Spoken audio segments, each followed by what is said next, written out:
Promo shoot होईपर्यंत पण मी माझ्या घरी सांगितलं नव्हतं. मॉकशूटच्या दिवशी मी प्रचंड घाबरले होते. मी सगळं क्रेडिट त्यांना देईन कारण खूप चांगले डिरेक्टर आहेत ते. हो खूप चांगले डिरेक्टर आहेत ते.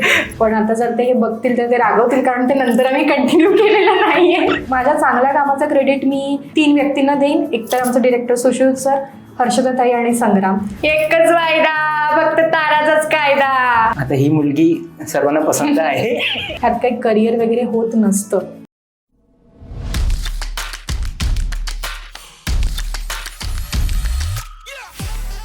हाय कल्याणी, कशी आहेस? हॅलो, मी खूप मस्त आहे, मजेत. तर आज आपण तुझ्या आतापर्यंतच्या प्रवासावरती बऱ्याच गप्पा मारणार आहोत. सुरुवात तुझ्या स्कूल कॉलेजच्या दिवसांपासून करूया.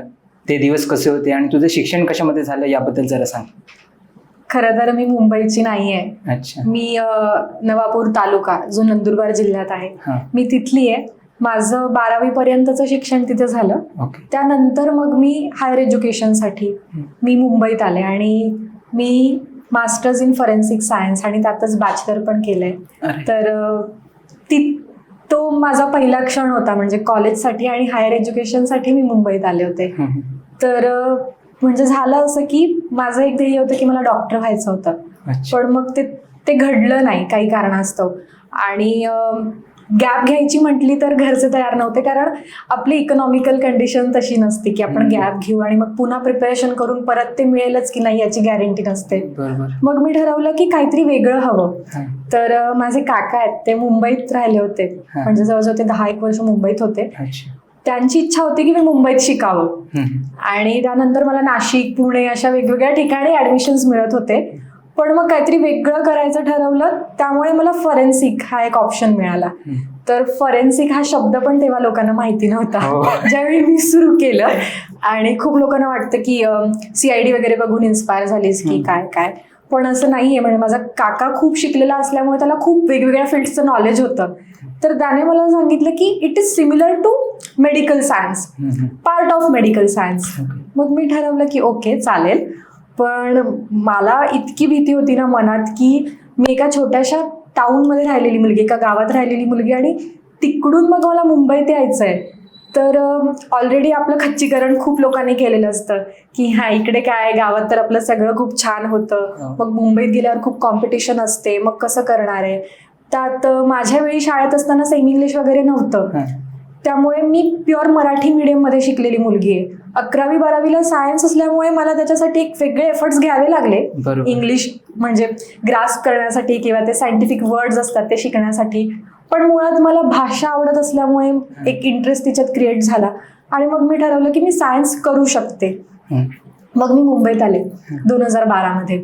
आणि पहिले 6 महिने, पहिलं 1 वर्ष इतकं कठीण होतं. त्यावेळी मला वाटतं माझ्या आयुष्यात दुसऱ्यांदा मुंबई बघितली असेल. कारण पहिल्यांदा मी जेव्हा खूप लहान होते ना त्यावेळी आले होते आई बरोबर. का आले होते मला आठवत नाही. दुसऱ्यांदा मी तेव्हा आले आणि मी ट्रेनमधून बघते अशा उंच उंच बिल्डिंग्स आणि इतकी गर्दी. आणि त्यावेळी माझ्याबरोबर माझा काकाच होता. तर मी पूर्ण म्हणजे फ्रस्ट्रेट झाले होते. काय सुरू आहे, हँग झाले होते, मला काहीच कळत नव्हतं. आणि खूप वेगवेगळ्या फील्ड्समध्ये पण ऍडमिशन मिळत होतं. इंजिनिअरिंग आहे, एरोनॉटिकल इंजिनिअरिंगला ऍडमिशन मिळत होतं. फर्ग्युसनला मला बायोटेक्नॉलॉजीला ऍडमिशन मिळत होतं. आई खूप इन्सिस्ट करत होती की तू जा, पुण्यात जा, तू नाशिकला जा, पण मुंबईला नको जाऊ कारण तिला वेगळं टेन्शन होतं. आमचं इथे कोणीच नाही रे. मग ते म्हणतात ना आपल्याला डेस्टिनी जिथे आपण असतो तिथे घेऊन येते. मग मी ठरवलं की ओके ठीक आहे, मला आता कळत नाहीये ना, तर माझ्यापेक्षा काकाने कदाचित जास्त जग बघितलंय. तो मला म्हणतोय ना की माझ्यावर विश्वास ठेव. तर त्यावेळी मी त्याच्यावर डोळे मिटून विश्वास ठेवला आणि मी म्हटलं की आता सुरुवात करूया. तर मी मुंबईत आले. पावसाळ्याचे दिवस होते, जून-जुलैमध्ये कॉलेजेस सुरू होतात. मी माटुंग्याला राहायचे तेव्हा, माटुंगा रोडला एका छोट्याशा PG हॉस्टेलमध्ये. तिथे खूप रूल्स होते. तर मला सकाळी पहाटे उठावं लागायचं. त्यानंतर मग मी कॉलेजला जायचे. कॉलेजला मी बघायचे तर सगळे मुलं एवढे हुशार होते ना आणि सगळे इंग्लिशमध्ये बोलायचे. तर मला काहीच कळायचं नाही आणि माझा कॉन्फिडन्स इतका लो होता ना की मी 6 महिने फक्त कॉलेजला जाऊन बसले. मग फ्रेशर पार्टी झाली, हे झालं ते झालं. मग मित्र मैत्रिणी होत गेले. त्यानंतर मग 6 महिन्यांनी मला कळलं की आता खूप मेहनत करण्याची वेळ आहे. 6 महिन्यात काही कळलंच नाही. 6 महिन्यांनी कळलं की खूप मेहनत करण्याची गरज आहे. मग मेहनत करायला सुरुवात केली. मग फॉरेन्सिक सायन्स हा मुळातच एक वेगळा विषय असल्यामुळे मला त्याच्या ABCD पासून मी सुरुवात केली होती आणि मग नंतर ते घडत गेलं. मी माझं बॅचलर कम्प्लीट केलं आणि त्यातच मी माझं मास्टर पण कम्प्लीट केलं. अच्छा, मग तिथून मग अभिनयाकडे कशी वळलीस? मी तुला खरं सांगू, हे आपल्यात ना काही काही उपजत गुण असतात. बरोबर. मी लहान होते त्यावेळी नाटकात काम करायचे. तर ते काय आमच्या इथे एवढा प्रेक्षक नाहीये किंवा तसा स्कोप नाहीये, तशा संधी आमच्याकडे नाहीये त्या भागात. तर थिएटर म्हटलं म्हणजे तेवढ्या पुरतं, शाळेपुरतं लिमिटेड. किंवा माझी आई ना स्वाध्यायी आहे. बऱ्याच जणांना माहिती नसेल, पण आपण जसं एक गुरु मानतो तसं पांडुरंग शास्त्री आठवले हे तिचे गुरु आहेत. तर त्यांचे वेगवेगळे उपक्रम चालवले जातात. स्वाध्याय केंद्र जसं स्वामी समर्थांचं असतं तसं त्यांचं असायचं. तर आई त्यावेळी बालसंस्कार केंद्र घ्यायची आणि त्यात मग वर्षातून एकदा स्नेहसंमेलन असतं तशी नाटकं बसवली जायची. मग त्यात छान छान बोधकथा असायच्या. मग त्याच्यावर नाटकं बसवून आणि मग तिथून मला कळत गेलं की ही माझी जागा आहे किंवा हे इथे मला आवडतंय. मग त्यात स्पर्धा असायच्या, गीतेचे श्लोक पाठ करायचे. मग एका वयोगटासाठी 5 श्लोक, मग मोठ्या वयोगटासाठी 15 श्लोक. मग तिथून मला कळायला लागलं की हेही मला आवडतंय.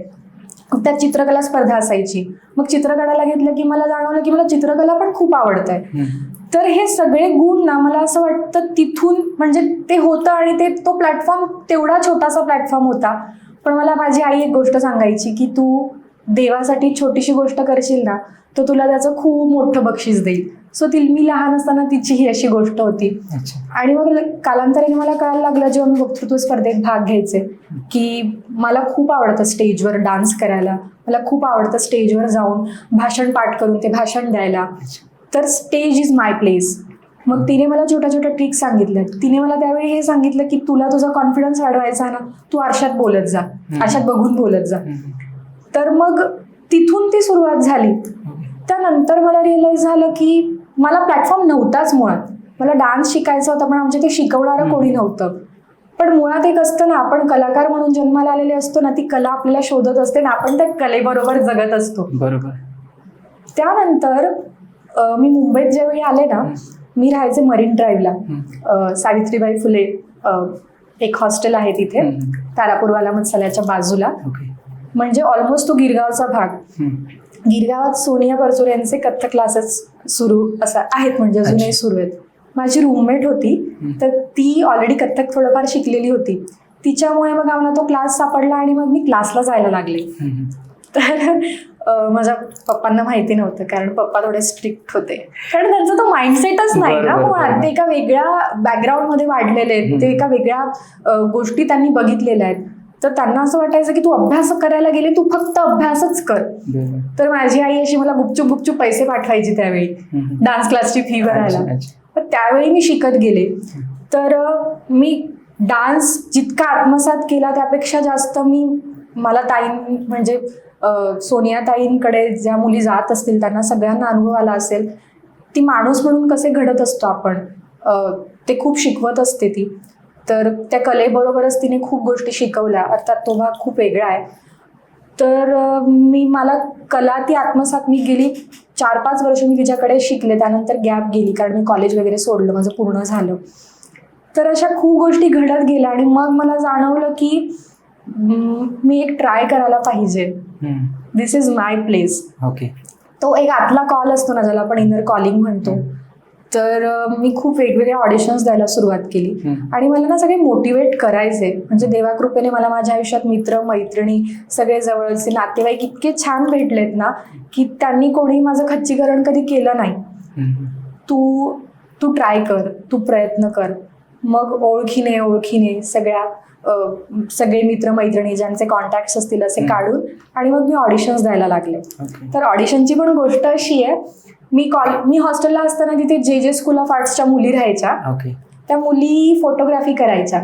तर त्यातली एक मुलगी होती, ती माझ्याकडे आली आणि ती मला म्हणाली की हाय. हॅलो. ती मला म्हणाली तू खूप सुंदर दिसतेस. म्हणलं थँक्यू. ती म्हणाली आपण फोटोशूट करूया का, मी फोटोग्राफर आहे. मग म्हटलं मला फोटो काढायला तर खूप आवडतं, पण मी असं कॅमेरासमोर वगैरे फोटोशूट नाही केलंय.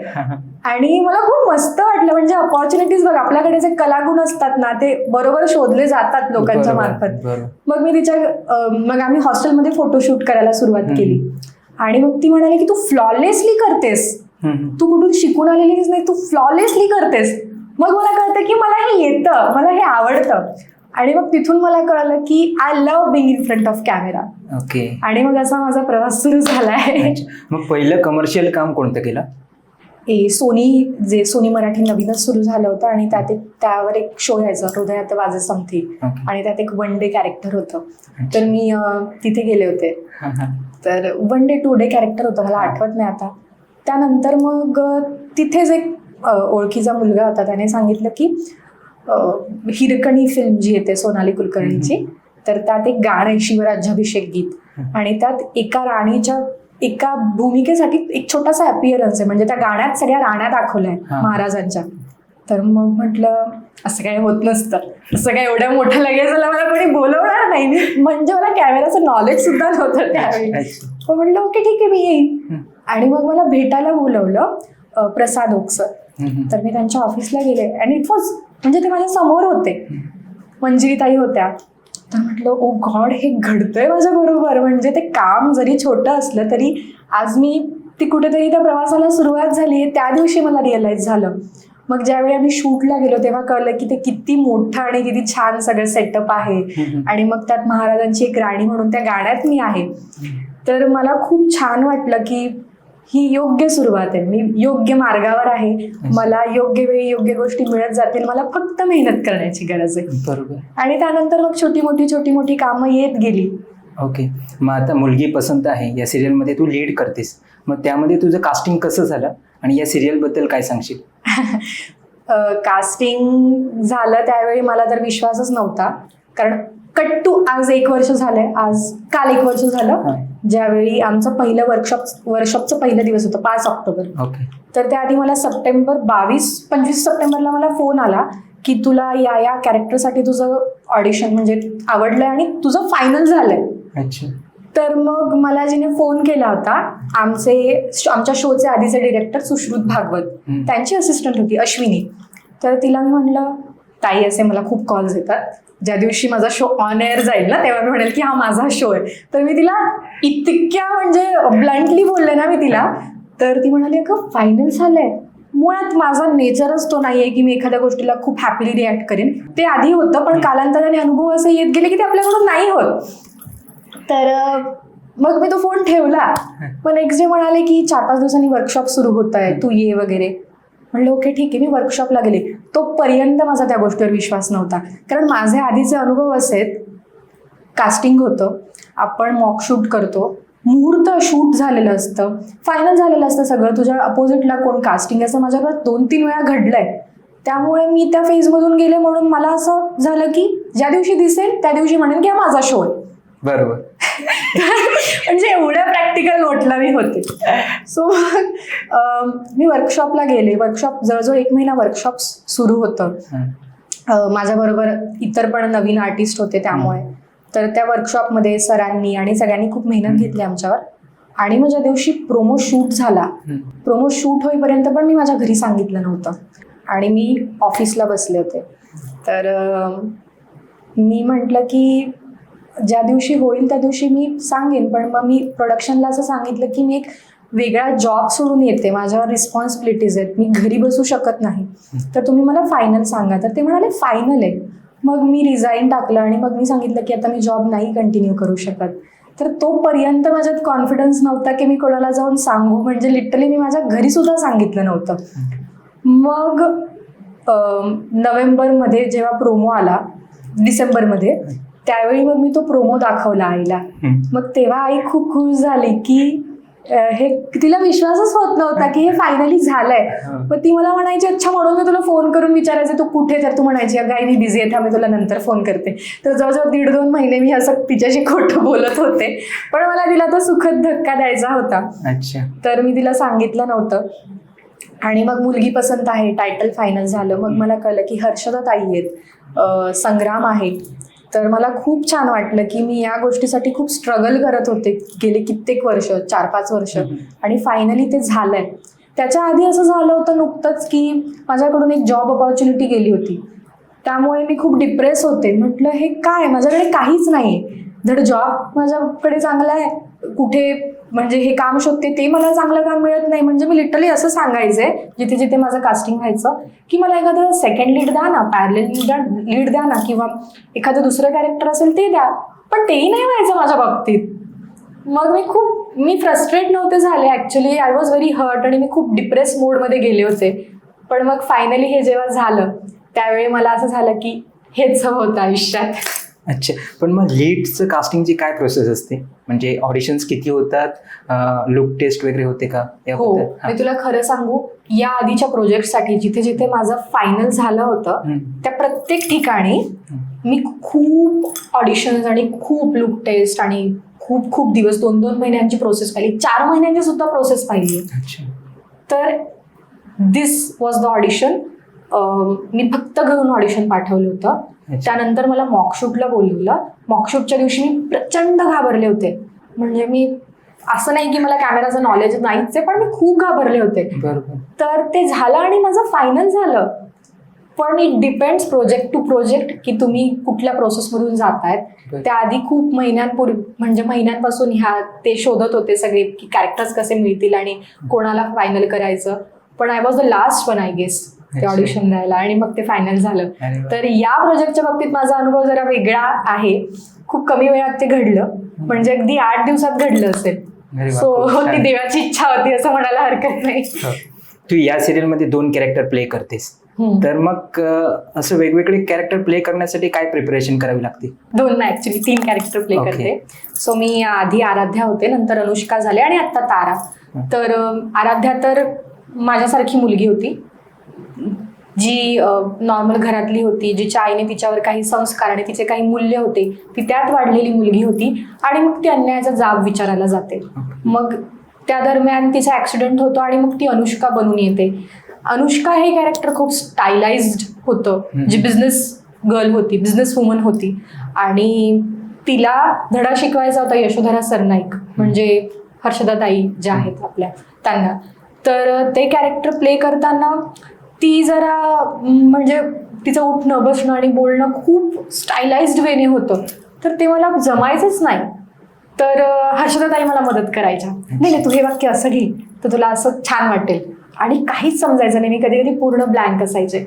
आराध्या तर मी गेली, ती जरी मोठे मोठे पानं भरून खूप बोलत असली तरी मी ते पाठ करून आणि मी ते सगळी मेहनत एकवटून सगळं केलं. पण मग आता अनुष्का आली तर माझी फजिती व्हायला लागली. पण कारण ते सगळं ते स्टाईलने कॅरी करायचं. ऑफकोर्स कपडे कॅरी करणं इज माय प्लस पॉईंट, मी ते छान पद्धतीने कॅरी करू शकते. पण मग ते डायलॉग डिलिव्हरी आणि परत ती खूप बोलते, तर हे कसं करायचं? पण परत मी सुश्रुत सरांना आणि हर्षदाताईंना क्रेडिट देईन. त्यांनी खूप सांभाळून घेतलं आणि त्यांनी छोट्या छोट्या गोष्टी शिकवत गेल्या आणि मग ते कॅरेक्टर पण प्ले झालं. त्यानंतर मग ती सून बनून येते, आराध्या म्हणूनच तिची आयडेंटिटी रिव्हील होते. त्यावेळी पण ती खूप बोलत असते. मग पण तोपर्यंत मला सवय झाली होती खूप मोठे मोठे पानं भरून बोलायची आणि छान बोलायची. तर ताईंबरोबरचे जे सीन्स होते ते खूप रंगायचे, कारण ताई स्वतः इतक्या छान आर्टिस्ट असल्यामुळे त्या सगळं सांभाळून घ्यायच्या. म्हणजे एक छोटंसं वाक्य असलं ते कशा पद्धतीने बोललं पाहिजे ते पण त्या सांगायच्या. तर आपला को आर्टिस्ट खूप छान असला ना की आपलं काम सोपं झालेलं असतं. तर मी नवीन असल्यामुळे माझ्या चांगल्या कामाचं क्रेडिट मी या 3 व्यक्तींना देईन. एकतर आमचं डिरेक्टर सुश्रुत सर, हर्षदाताई आणि संग्राम, कारण त्यांच्याबरोबर माझे मेजर सीन्स असायचे आणि ते सीन्स जर चांगले झाले असतील तर ते फक्त त्यांच्यामुळे. मी जेवढं सांगितलं तेवढं केलं. त्यानंतर मग तारा जेव्हा आली ना तेव्हा तर मी हादरले होते, कारण तारा म्हणजे गावाकडची मुलगी आणि फुल म्हणजे रावडी दाखवली होती. त्याच्यानंतर आमचं ना त्याच्यावर डिस्कशन फार करायला वेळ मिळाला नाही. बरं भाषा कुठली ते पण ठरलेलं नव्हतं, मग कोणाची मदत घ्यायची. आणि मी जवळजवळ 3-4 दिवस तर प्रेशरमध्येच झोपायचे. मला जमेल ना, बापरे लुक टेस्ट तर झाली, परफॉर्म कसं करायचं.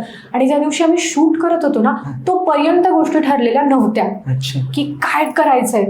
मग मी स्क्रिप्ट वाचलं, त्यावेळी मला कळलं की एक गावाकडचा कुठला तरी टोन पकडला पाहिजे. मग त्यासाठी मी कॅरेक्टर्स बघायला लागले मग मी हर्षदा ताई एका वेगळ्या शो मध्ये काम करतात, त्या गावाकडची भाषा आहे, मी आधी त्यांचंच बघितलं, कारण मी त्यांना रोज डोळ्यासमोर बघते ना, तर मी चुकले तर त्या मला पटकन सांगू शकतील.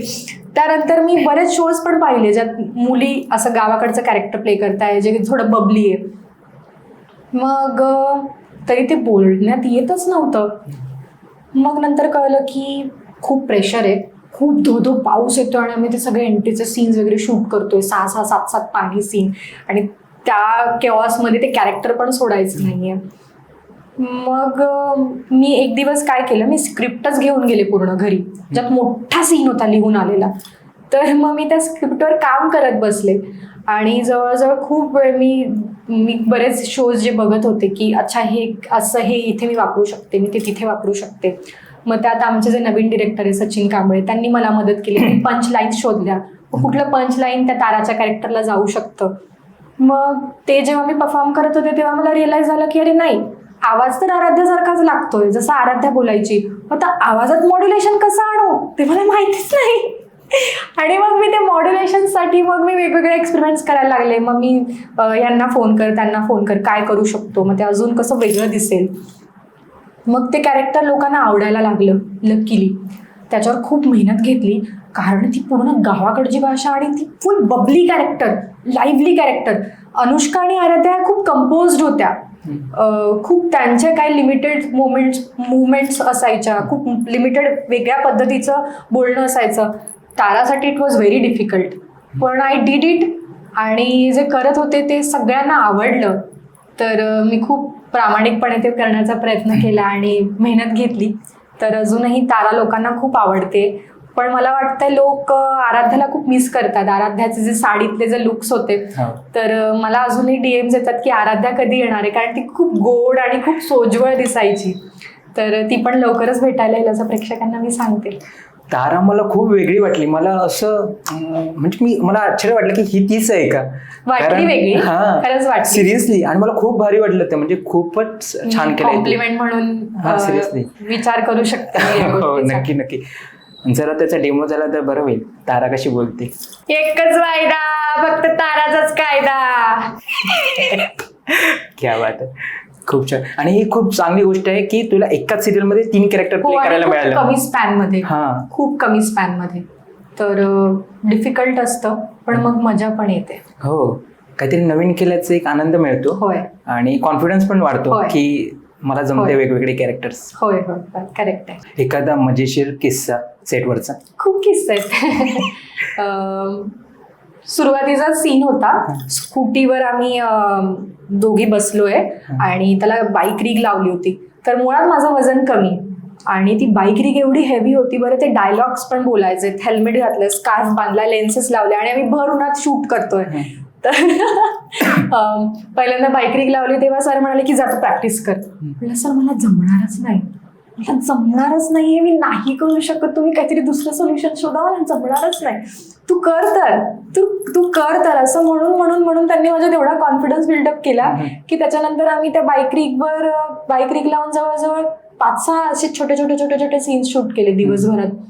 तर मग मला कळलं की नाही, मी करू शकते. त्यानंतर आम्ही एक सीन शूट केला होता जिथे संग्रामची कार आणि माझी 2 व्हीलर ते एकमेकांना ठोकली जाते आणि ऍक्सिडेंट होतो. तर त्यावेळी पण माझ्याकडे कॉन्फिडन्स नव्हता, मला खूप भीती वाटत होती आणि काही सेफ्टी नव्हती. बरं, ते सगळं त्याच्या हातात होतं की येऊन त्याला कसं कंट्रोलिंग करायचंय.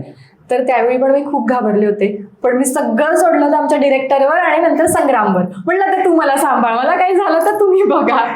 तर असे खूप मजेशीर किस्से आहेत. असे काही सीन्स करताना खूप भीती वाटते, पण आपल्याला स्वतःवर विश्वास असला आणि आपल्या टीमवर विश्वास असला की ते होतं. आणि जसं शूट करत जातो तसं तो कॉन्फिडन्स वाढत जातो. Yes, correct. आता ही मुलगी सर्वांना पसंत आहे. तर मग तुझ्यासोबत असा घडलेला एखादा फॅन मोमेंट? हो, सगळ्यात आधी तर मला माझ्या एका फॅनचं नाव घ्यावं असं वाटेल, ती म्हणजे अदिती. अदिती नागपूरची आहे. मला वाटतं प्रत्येक कलाकाराला असे फॅन्स मिळायला पाहिजे. ती मुलगी, एक तर तिने माझं फॅन पेज तर तयार केलंच, ती इतक्या प्रेमाने पोस्ट लिहिते ना, तू कधीतरी माझ्या इंस्टाग्रामला रात्री जाऊन बघ. ती असं म्हणजे एखाद्या ती मला भेटली नाहीये, मी तिला भेटले नाहीये, पण ती म्हणते की ताई तुम्हाला आपलीशी वाटते, आणि मला तिच्याबद्दल म्हणजे माहितीच नाही की तिला एवढं प्रेम माझ्याबद्दल का वाटतं. मला खूप प्रश्न पडलाय म्हणजे की कसं असतं हे प्रेम. बघ ना, फॅन जरी म्हटलं तरी हे प्रेम आहे ना. बरोबर. तू माझा लाडूचा गोळा, आणि मग तू माझी सोनपापडी, आणि मग तू माझी चिवताई, असं खूप काय काय प्रेमाने इतकं भरलेलं असतं ना ते. ती रोज लिहिते न कंटाळता. तर I am so blessed, so blessed. त्यानंतर एक फॅन मोमेंट सांगेन मी घरी गेले होते, तर कळलं की घरी आली असं, आणि मला माझ्या शाळेत बोलवलं. तर मी लगेच गेले की म्हटलं माझी शाळा आहे ना, तर मला जायचं सगळ्यांना भेटायला. आणि त्या दिवशी त्यांचे कराटेचे एक्स्ट्रा सेशन्स होते, पण त्या मुली सगळं विसरल्या आणि त्यांना कळलं की ताई येते. तर त्या सगळ्या मुलींनी एवढा म्हणजे गर्दी केली आणि एवढ्या वेड्या झाल्या ना की त्यांचं मन नाही भरलं, तर त्या संध्याकाळी मला घरी आल्या होत्या भेटायला आणि गिफ्ट्स घेऊन आल्या होत्या, छोट्या छोट्या मुली. तर ताई तू तुझा फोन नंबर दे, आम्हाला तू खूप आवडतेस. आणि मला खूप छान वाटलं की हे प्रेम असतं. मी काम माझ्या परीने, माझ्या मेहनतीने मी करते, पण हे प्रेम प्रत्येक कलाकाराला मिळत राहावं, आणि मलाही मिळते, त्याबद्दल मी देवाचे खूप खूप आभार मानेन. अरे वा, छान. आता टी व्ही सिरियल्समधचं शूटिंग जे असतं ते खूप तास, म्हणजे 12-13 तास असतं, कंटिन्यू असतं, खूप दिवस असतं. मग यामध्ये तू स्वतःला रिफ्रेश ठेवण्यासाठी किंवा स्वतःला फिट ठेवण्यासाठी काय करतेस? मी खरं तर माझ्या डाएटवर फोकस करते. मी खूप फूडी आहे, म्हणजे आता या सगळ्यांबरोबर राहून मी जास्त फूडी झाले, पण आय मेक शुअर की मी घरचं जेवण खाते. कारण इतका वेळ काम करत असतो ना आपण, म्हणजे कधी कधी तर ते 22-22 तास पण होतं. बापरे. हो, तर एवढं हेक्टिक असताना मी घरचं जेवण खाते ॲटलिस्ट एक वेळ किंवा 2 वेळ. सकाळचा ब्रेकफास्ट आणि दुपारचं जेवण किंवा संध्याकाळचा नाश्ता. Fruits mostly. मला संत्री खूप आवडते, तर संत्री इज माय म्हणजे म्हणतो ना ज्याच्याने खूप एनर्जेटिक फील होतं आणि इम्युनिटी स्ट्रॉंग राहते, तर संत्री मी खूप खाते. त्यामुळे मला असं वाटतं की तुमचं डाएट इज वन थिंग. तुम्ही चांगलं डाएट म्हणजे तुम्ही काही खूप हार्डकोर डाएट केलं पाहिजे असं मला कधीच नाही वाटत. मी सगळं खाते, पण एका लिमिटेड क्वांटिटीमध्ये, ज्याचा मला त्रास होणार नाही. बरोबर. तर मी तशीच फिट आहे. ओके. आणि काही मेडिटेशन्स वगैरे करते का?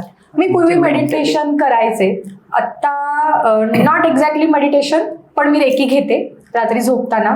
कारण कधी कधी ते इतकं किऑटिक असतं ना सगळं, आणि म्हणजे घरी गेल्यावर पण आपण त्याच थॉट्समध्ये असतो, आपल्याला कळतच नाही की आपण डिस्कनेक्ट कसं करायचं. मग एखादा सीन चांगला झाला नसेल तर आपल्या डोक्यात ते सुरू असतं की माझं चुकलं, मी या सीनमध्ये असं करायला हवं होतं, किंवा ती रिॲक्शन माझी चुकली. तर आपण त्याच्यातून डिस्कनेक्टच नाही होत, कारण आपण आपल्या जवळजवळ 20-17-18 तास आपण तिथे दिलेले असतात. मग मेडिटेशन किंवा रेकी सध्या मी घेते, सो दॅट मला नेक्स्ट डे सकाळी उठल्यावर छान वाटेल, थोडं फ्रेश वाटेल. आणि एक गोष्ट मी आवर्जून करते ती म्हणजे देवाची पूजा. ती सध्या अशी देवाची पूजा मला नाही करता येत वेळ देऊन, पण ज्या दिवशी सुट्टी असते त्या दिवशी मी करते. आणि मी मंदिरात जाते रोज. माझ्या घराच्या बाजूलाच एक देवीचं मंदिर आहे, तर रोज जरी जाणं नाही झालं तरी एव्हरी अदर डे जेव्हा जेव्हा पॉसिबल होईल तेव्हा जाते. सकाळी माझे काही स्तोत्र आहेत ते मी ऐकते.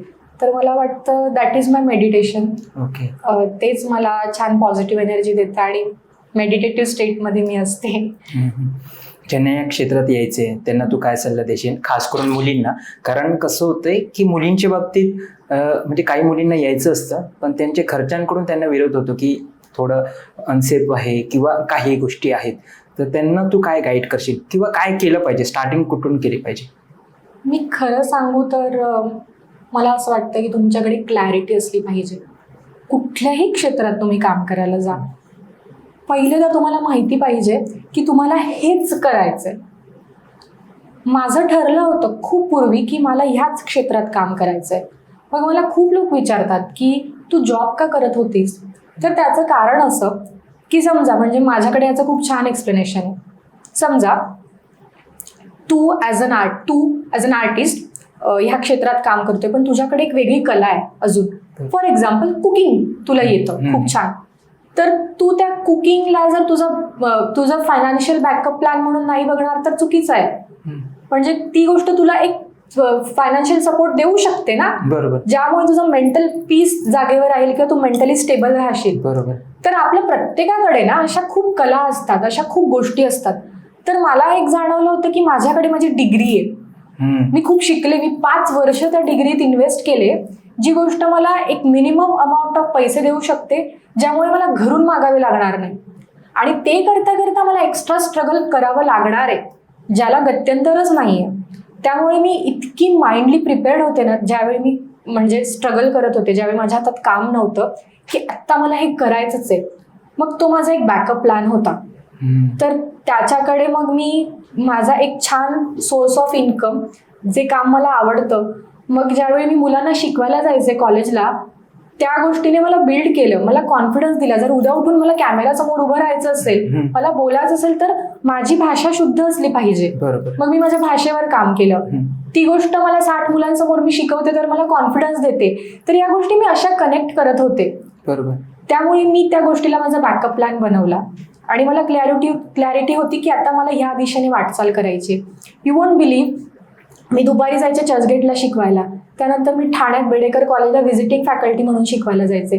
त्यानंतर मला जाणवलं की मला थिएटरचं नॉलेज असणं गरजेचं आहे. जास्त एकांकिका स्पर्धा नाही करता येणार, पण मला 2-3 तर करता येतील वर्षातून. मी ते झाल्यानंतर माझा ग्रुप होता ऐरोलीमध्ये, मी ऐरोलीत प्रॅक्टिस करायला जायचे. मी रात्री 12 वाजता घरी जायचे. असं जवळजवळ मी 1.5-2 वर्ष केलं. त्यानंतर मला कळलं की now it is physically tiring, माझी एनर्जी मला पुरत नाहीये. तर तेव्हा मी ते स्टॉप केलं की ओके, मला ऑल टुगेदर काय हे कळलंय, मी वाटचाल करू शकते. मला एक कॉन्फिडन्स आलाय की थिएटर ऍक्टिंग काय असते, कॅमेऱ्यासाठी काय असतं. पूर्णपणे जरी नसेल कळलं, पण मला अगदीच माहिती नाही असं नाहीये. मी बऱ्याच एकांकिका पण केल्या.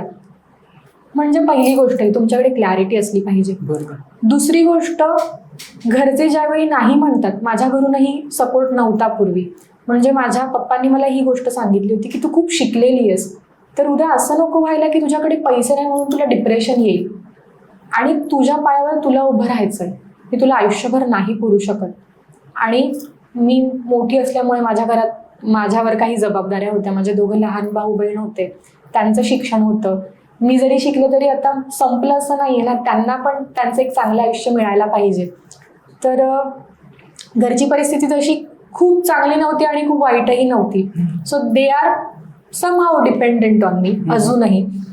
तर मग मी ठरवलं की हे बॅलन्स करावं लागणार आहे. मग मला एक गोष्ट जाणवली की मी घरून मागण्याचा मला हक्क नाही आहे. माझ्या पप्पांना नाही आवडायचं पूर्वी, किंवा मला खूप ब्लंटली आणि खूप हार्शली माझ्या इतर फॅमिली मेंबर्सकडून पण सांगितलं गेलं की ह्यात काही करिअर वगैरे होत नसतं, तू हे सोडून दे ना आधी. मग मी ठरवलं की प्रयत्न करायला काय हरकत आहे, आपण खूप ऑनेस्टली प्रयत्न करूया. तर त्यांना न सांगता मग माझा हा सगळा स्ट्रगल त्यावेळी सुरू होता.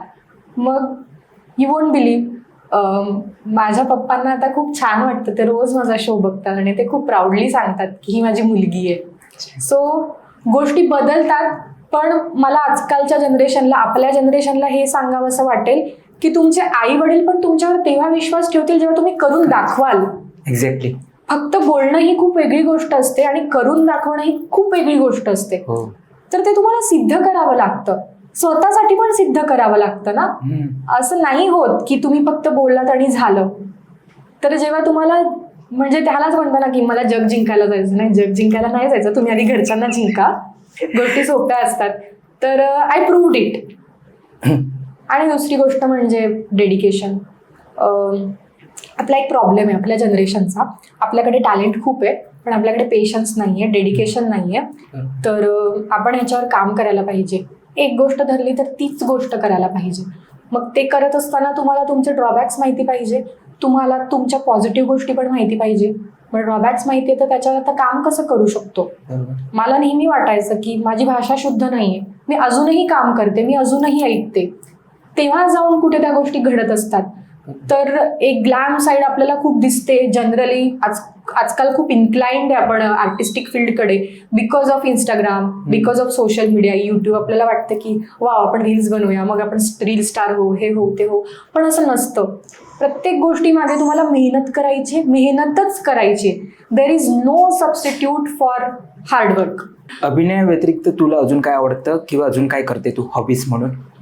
हॉबीज म्हणून मला पेंटिंग आवडतं, कलाकुसरी सगळ्या प्रकारचं पेंटिंग मला खूप आवडतं. ओके. डान्स सध्या बंद आहे, मी डान्स करू शकत नाही, पण मला भविष्यात जेव्हा जेव्हा वेळ मिळेल मला डान्स शिकायला आवडेल. तर ती एक गोष्ट जी मला आवर्जून शिकायची आहे. आणि बेसिक आय लव्ह रिडिंग, तर I will always prefer to read. Okay. जेवढी आपण कामं करत जातो अभिनयाचीच, तसं आपल्याला समजत जातं की ते करत होतो तो अभिनय नव्हता, किंवा ते होय. मेकॅनिकल होतं, किंवा हे चुकीचं हो. होतं. तसं तुझं काय असं अंडरस्टँडिंग वाढलंय, आणि तुला काय वाटतंय आता अभिनय म्हणजे नक्की काय आहे? अभिनय म्हणजे ती गोष्ट फील करून घेणं, ओके. ती भावना तुमच्यात रुजत जाणं त्या कॅरेक्टर बद्दल, हेच मला वाटतं. दुसरं अजून काही नसतं. जसं की आपण म्हणतो, म्हणजे जर मी आराध्या आहे तर आराध्यानंतर आराध्याची अनुष्का झाली, अनुष्काची परत तारा झाली, तर ती एकच मुलगी आहे, पण मग ती वेगवेगळ्या छटा प्ले करते त्या कॅरेक्टरसाठी, त्या 3 वेगवेगळ्या कॅरेक्टरसाठी. तर आपण इतके डीप विचार करत जातो ना त्या गोष्टींचा, त्याचा लूप बांधला जातो आपोआप, आपला ब्रेन वायर्ड होत जातो. मग त्या गोष्टी जर मी नाटक करते तर ते नाटकी कसं वाटलं पाहिजे, किंवा जर ते खरं दाखवायचं तर ते खरं कसं वाटलं पाहिजे, या गोष्टींचा पण विचार करत जातो. अभिनय म्हणजे भावना, त्या तुम्ही आतून आपण ते फील करून घेणं, त्याची जाणीव असणं, दॅट्स इट. धन्यवाद कल्याणी, तू पॉडकास्टसाठी वेळ दिलास. तुला तुझ्या पुढच्या वाटचालीसाठी NP क्रिएशनच्या टीमकडून खूप साऱ्या शुभेच्छा. Thank you thank you. तुम्हाला पण तुमच्या NP क्रिएशनच्या टीमला सगळ्यांना खूप खूप शुभेच्छा.